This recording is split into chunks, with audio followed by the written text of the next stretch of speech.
misinformation, I'm the truth seeker. Cut through the lies like a blade, I'm a fact checker. Black communications, the social need to follow. Unmasking fake news, exposing them all tomorrow. I'm on a mission, fighting for the information. No room for deception, it's time for retaliation. Black communications, we set the record straight. Real news, no filters, just the facts we dedicate.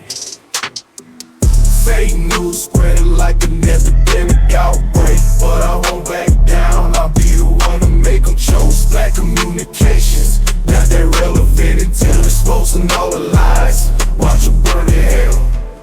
Good day, ladies and gentlemen, Rosa here of Splat Communications. Before we start, may we request dear followers, viewers and subscribers to please don't skip ads. This will help us a lot to continue the work that we do. Thank you.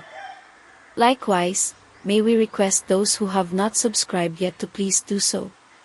Kindly make it a habit to like the videos, but more importantly, share it so you can help us in our fight against fake news, misinformation and disinformation. Sira ulo, putang ina.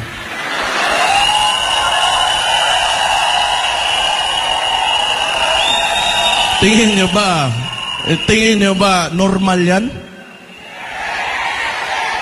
Kaya nga, either makapal talaga yung mukha mo na ayaw mo dumaan ng election, or tanga ka. Hindi ako nagsabi nun.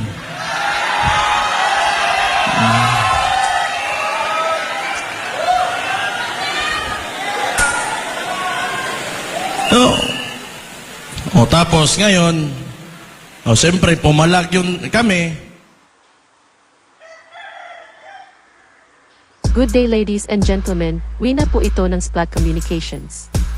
Sa katatapos pa lang na maisog prayer, kuno rally na ginanap sa Pampanga ay samot-saring mga parinig at paratang ang binitawan ng bagitong mayor ng Davao City na si Baste Duterte.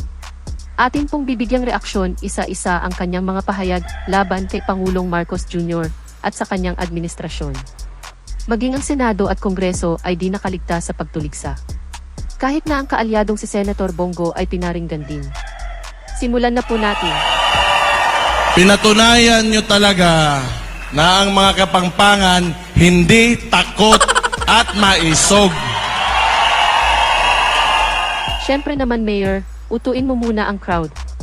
Classic politico trapo speech intro, di ba?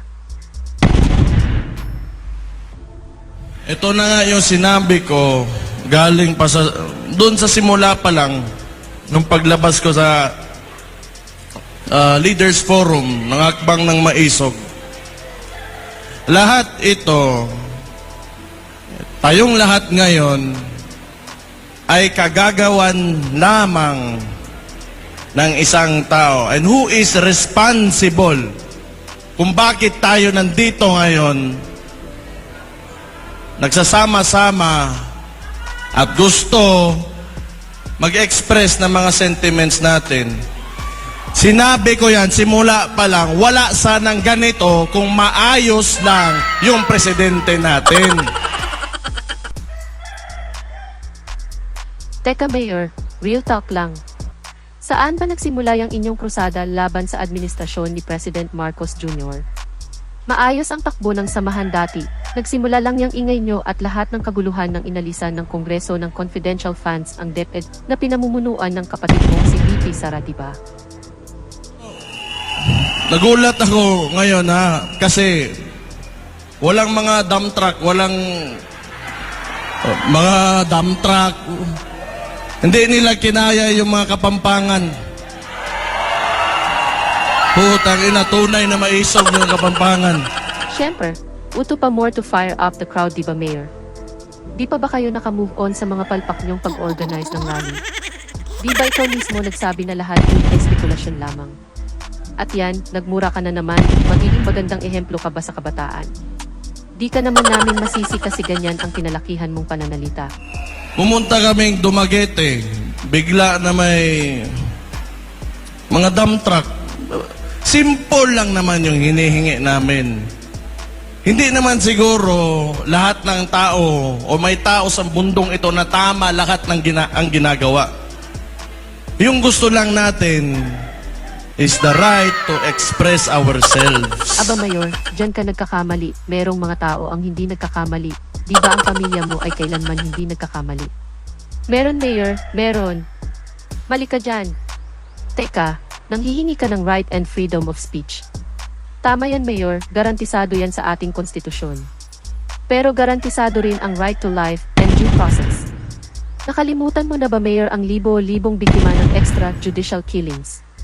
Ang ikli naman ng memorya mo Mayor. One cannot have the moral ascendancy to ask for selective rights and freedoms. It should be applicable to all.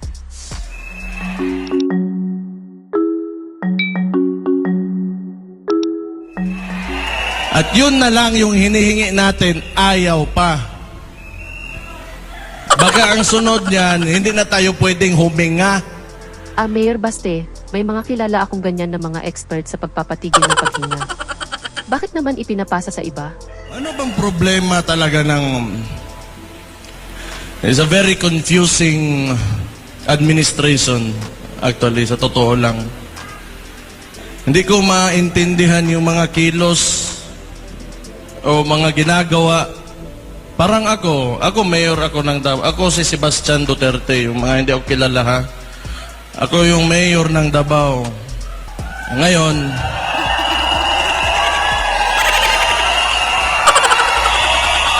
wala pa ako sinasabi.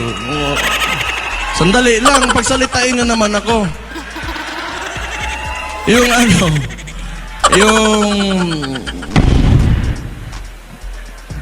kaya ganito ha. Ako, local executive ako. Siyempre, alam ko yung concerns ng mga barangay namin, yung mga communities. Ang problema, dahil siguro, kasi nagsasalita nga ako, not really against, but I'm just pointing out, tinuturo ko lang naman yung yung mga kailangan ayusin. Kung tingin nyo against ako, di wala akong pake. Wala rin kaming paki sa'yo, Mayor. Di ka na ba kinilabutan na bilang isang bagito at uhuging mayor ng isang syudad ay tuturuan mo ang mga nasa national government? Ikaw lang ba, Mayor, ang may monopolya ng pagkakaalam ng sentiments ng mga tao? Kahambugan at kayabangan na yan, di po ba? Akong pakialam.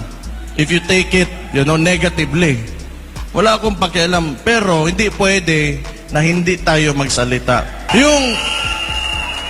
Hindi ito rule of a single person. It's demokrasya tayo eh.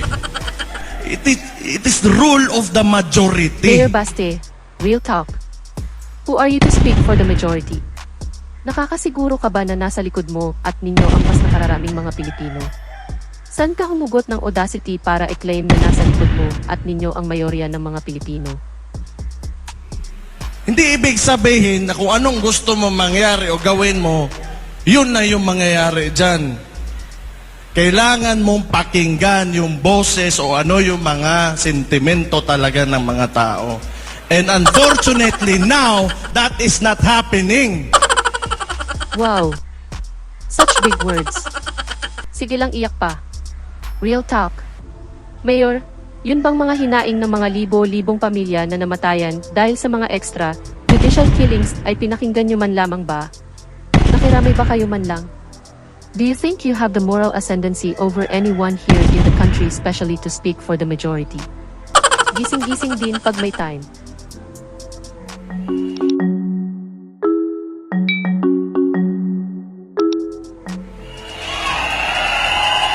How can you govern a state or a nation if you do not listen to the majority? Anli ka, Mayor, broken record. Paulit-ulit. Sino ba talaga ang majority na tinutukoy mo? Base sa mga survey na isang siyentipikong pag-aaral, majority ng mga Pilipino ay sumusuporta at nagtitiwala kay President Marcos Jr. You do not represent the majority. Matauhan ka na sana sa mga panaginip mong gising. Ang style nito, ewan ko lang, ha? Pero, teorya ko lang. Palagay ko, siguro, ang iniisip nila, kasi matagal to nag-upo, yung pamilya nila eh. 20 years. More or less 20 years yan. Yung tatay niya, nagkaroon tayo ng authoritarian regime. Siguro, may gusto talaga to na maibalik yon. Kasi sa ginagawa niya ngayon, hawak nila lahat. Para sa amin, Ito- Mayor, teorya mong sinasabi ay bulok at walang basehan. Nakalimutan mo ba na 2 beses din tinangka ng ama mo na baguhin ang saligang batas? What is the main difference? Pag kayo ang gagawa tama, isinulong din ng tatay mo ang economic tsatsya. Pag iba ang gumawa mali, double standard ka to the max, Mayor. Inaangkla nyo ang pag-iingay nyo sa isang bagay na isinulong din ng mismong tatay nyo. How absurd can you get?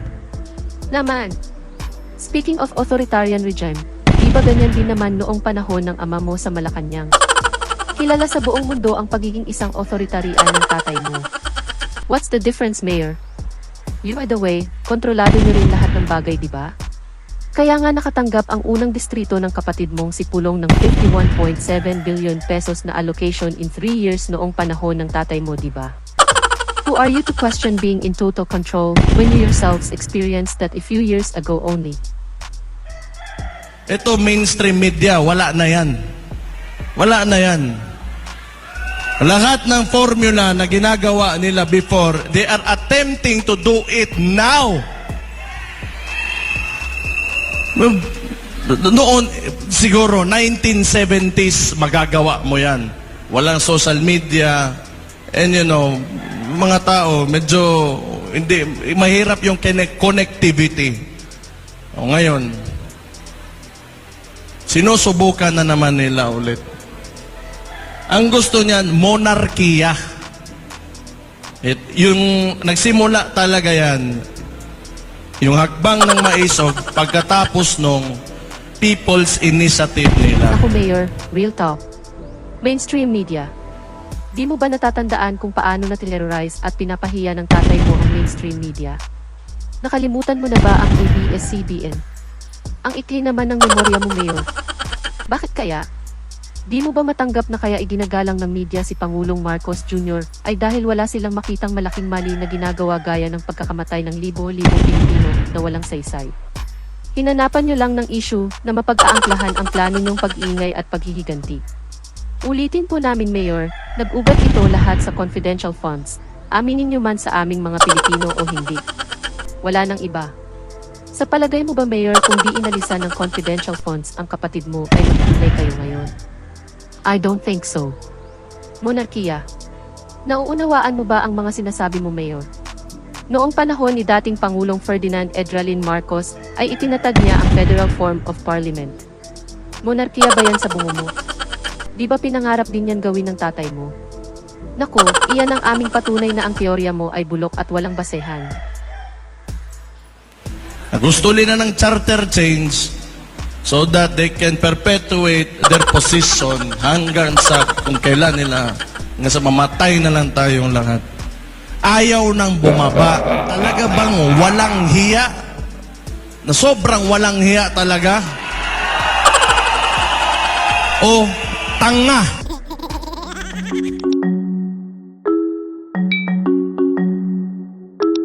Thank you, Fairy Koi, for being a channel member. In a world unfolding, where stories come alive amidst the chaos. Please support Splat Communication Channel memberships. For small amounts per month, you would be able to help us continue our fight against fake news and disinformation. We have 3 levels of memberships: Splat Beginner, Splat Intermediate Plus, and Super Splat.